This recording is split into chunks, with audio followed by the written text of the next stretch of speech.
Tous, nous allons commencer aujourd'hui une nouvelle série concernant, bien entendu, notre sujet principal qui est la rédemption d'Israël et la rédemption du monde entier. Malgré tout, je voudrais aujourd'hui limiter le cours à la période des 3 semaines que nous sommes en train de vivre, c'est-à-dire la période qui s'appelle en hébreu Ben HaMetzarim, la période qui est entre les étroitesses, littéralement. Je veux parler bien entendu d'une première étroitesse qui s'appelle Yud Zayin Betamuz, le 17 Tammuz, et la deuxième étroitesse, Tisha B'Av, le 9 du mois de Av. Cette période, en réalité, réalise tout ce que nous avons raté dans notre cheminement vers la rédemption totale. Je veux dire par là qu'il y a 2 problèmes dans cette période-là, 2 ratages. En hébreu, raté se dit lehachti, d'où la racine du mot chet, qui n'est pas une faute à proprement dit, mais un ratage. Un ratage de quoi ? Eh bien, un ratage de ce qui aurait dû être et ce qui n'est pas arrivé finalement. Parce que nous n'avons pas su recevoir les lumières adéquates par rapport à notre réalité de vie inférieure, la réalité de vie que nous vivons dans ce monde. La première faute du 17 Tammuz, c'est bien entendu, vous le savez tous, d'avoir fait un veau d'or à la place de recevoir les tables de la loi qui étaient descendues du ciel avec la parole divine gravée dans la matière de ces tables.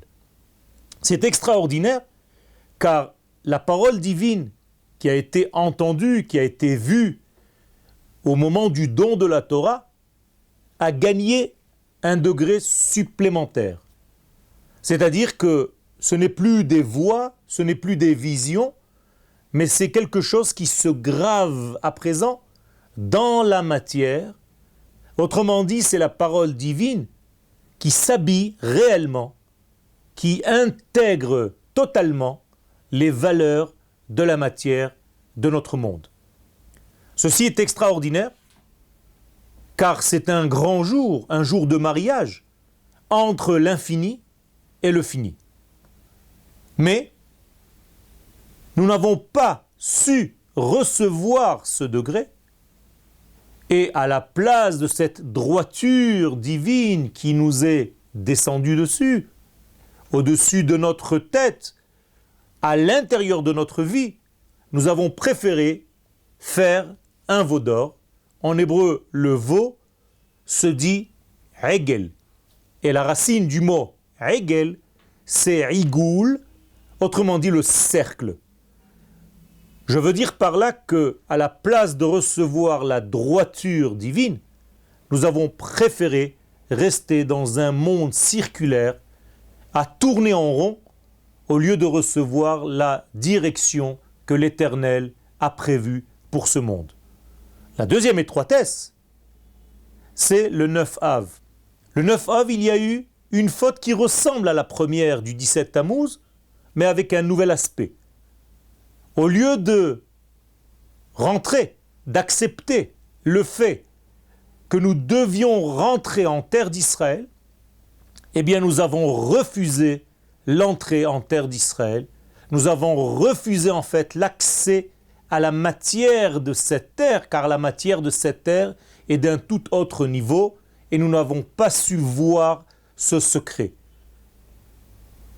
Le dénominateur commun entre les 2 fautes, c'est-à-dire le 17 Tammuz et le 9 Av, eh bien, c'est un dénominateur commun qui est en réalité lié à la peur, à une certaine méfiance de la matière, de l'accès à la matière, de cette parole divine qui descend sur terre, c'est-à-dire nous sommes restés dans un certain ciel au lieu d'accéder à la matière des choses.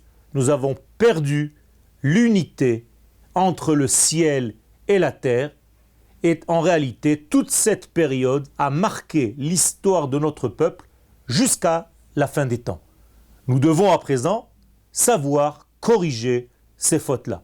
Nous verrons ça dans les prochains cours. Toda Rabba.